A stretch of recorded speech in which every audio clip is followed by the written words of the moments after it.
क्या आपने electric train को देखकर कभी सोचा आखिर एक तार पे ट्रेन कैसे चल रही है, जबकि हमारे घरों में जो भी इक्विपमेंट यूज होते हैं उसमें 2 तार 3 तार की आवश्यकता होती है, फिर भी इलेक्ट्रिक ट्रेन एक तार पे ही क्यों चल रही है।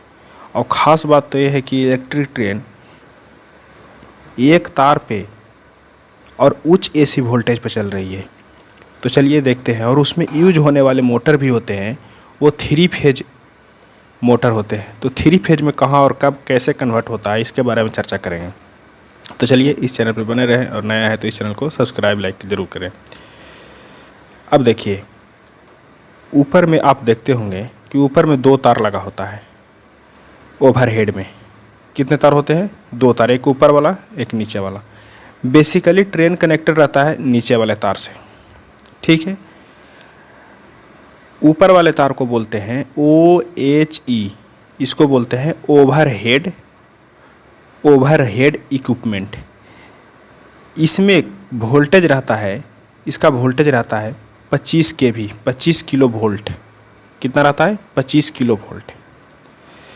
ऊपर वाले तार जब सपोर्टिव तार रहता है, इसको बोलते हैं कैंटनरी वायर। और जो ऊपर वाला और नीचे वाला तार के बीच में एक वायर की तरह रहता है, जो दोनों का सपोर्टिव रहता है, उसको बोलते हैं ड्रॉपर। क्या बोलते हैं उसको?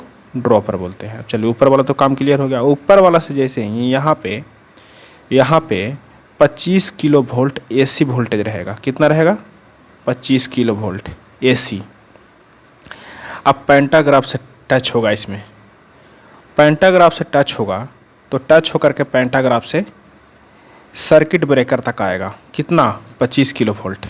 सर्किट ब्रेकर का काम क्या है? सर्किट ब्रेकर का काम यही है कि जब कभी उच्च वोल्टेज हो जाए तो यहाँ पे सर्किट ब्रेक कर जाता है।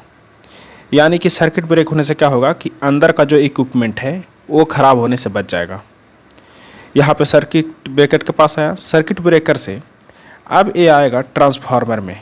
कहाँ पे आएगा? ट्रांसफार्मर में। देखिए, जैसे ही 25 किलो वोल्ट, यहाँ पर भी 25 किलो वोल्ट है, 25 किलो वोल्ट है।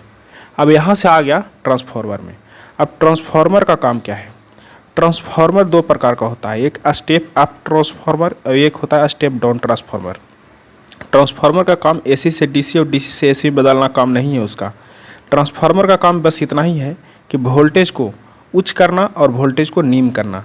जो स्टेप अप ट्रांसफार्मर होता है वो कम वोल्टेज को ज़्यादा कर देता है, और जो स्टेप डाउन ट्रांसफार्मर होता है वो कम वोल्टेज को ज़्यादा वोल्टेज को कम कर देता है। तो इसमें लगा है स्टेप डाउन ट्रांसफार्मर। कौन सा ट्रांसफार्मर है? Step down. स्टेप डाउन मैंने क्या करेगा कि वोल्टेज को कम कर देगा। वोल्टेज तो उधर से ज़्यादा आएगा लेकिन ये प्लस आएगा, लेकिन इसको क्या कर देगा? कम कर देगा, यानी कि इसको घटा देगा। चलिए, अब देखिए, इसको स्टेप अप ट्रांसफार्मर और स्टेप डाउन ट्रांसफार्मर है। इसमें कौन सा ट्रांसफार्मर यूज हो रहा है? Step down. यहाँ तो वोल्टेज बहुत ज़्यादा आ रहा है। अब इस वोल्टेज को क्या किया स्टेप डाउन ट्रांसफार्मर, इसको यहाँ पे वोल्टेज कम कर दिया, यानी कि 25 किलो वोल्ट से बहुत कम कर दिया। इसको क्या कर दिया? ड्रॉप कर दिया। ड्रॉप करने के बाद जाएगा मेन रेक्टिफायर में। कहाँ जाएगा? जब ट्रांसफार्मर के बाद कहाँ जाएगा? मेन रेक्टिफायर में। मेन रेक्टिफायर में क्या होगा कि जो AC वोल्टेज है उसको DC वोल्टेज में कन्वर्ट कर देगा। मेन रेक्टिफायर का काम क्या है कि AC को DC में कन्वर्ट करना। तो ये क्या कर देगा? AC को DC में कन्वर्ट कर देगा। अब रेक्टिफायर काम कर दिया। कहाँ से आया था? पेंटाग्राफ से आया था 25 किलो वोल्ट। लेकिन यहाँ आकर के ट्रांसफार्मर के बाद क्या हो गया? वो स्टेप डाउन ट्रांसफार्मर में जाने के बाद मेन रेक्टिफायर में अब DC में कन्वर्ट हो गया। अब DC में कन्वर्ट होने के बाद वह इन्वर्टर में जाएगा। दो प्रकार के इन्वर्टर होगा, दोनों में जाएगा। एक एक्सिलरी इन्वर्टर यूज होता है और दूसरा यूज होता है मेन इन्वर्टर। एक्सिलरी इन्वर्टर और मेन इन्वर्टर का यूज क्या है और काम क्या है उसके बारे में चर्चा करेंगे। अब देखिए, मेन इन्वर्टर क्या करता है, यहाँ से निकला रेक्टिफायर से, और रेक्टिफायर से निकल के यहाँ से आया कहाँ? यहाँ से आ गया मेन इन्वर्टर में। मेन इन्वर्टर में क्या करेगा कि DC से AC में कन्वर्ट करेगा। इन्वर्टर का काम क्या है? DC को AC में कन्वर्ट करना, वो भी 3 फेज AC में। 3 फेज AC से क्या होगा कि कनेक्ट होगा मोटर में। कहाँ आएगा? मोटर में आएगा कनेक्ट होके। 3 फेज मोटर, जो मोटर घूमता है रोटेट करता है और पहिया को रोटेट करवाता है, जो 3 फेज मोटर है। अब 3 फेज मोटर में आ गया। इसके बाद ये जो है एक्सिलरी इन्वर्टर है, इससे कनेक्ट होता है कूलिंग फैन कनेक्ट होगा, कंप्रेसर कनेक्ट होगा और भी कई प्रकार के इक्विपमेंट, लाइट वगैरह एक्सिलरी इन्वर्टर से जो डीसी वोल्टेज को एसी में कन्वर्ट करके देगा।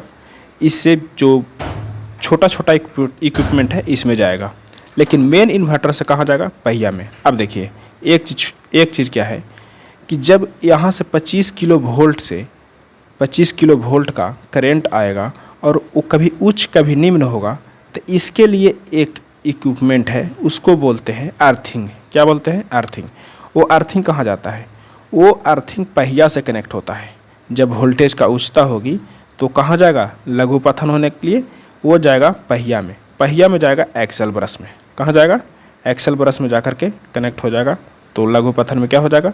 एक्सल ब्रश से पहिया में, पहिया से पटरी में और पटरी के बाद अर्थिंग हो जाएगा। यही है मेन मैकेनिज्म ट्रेन का।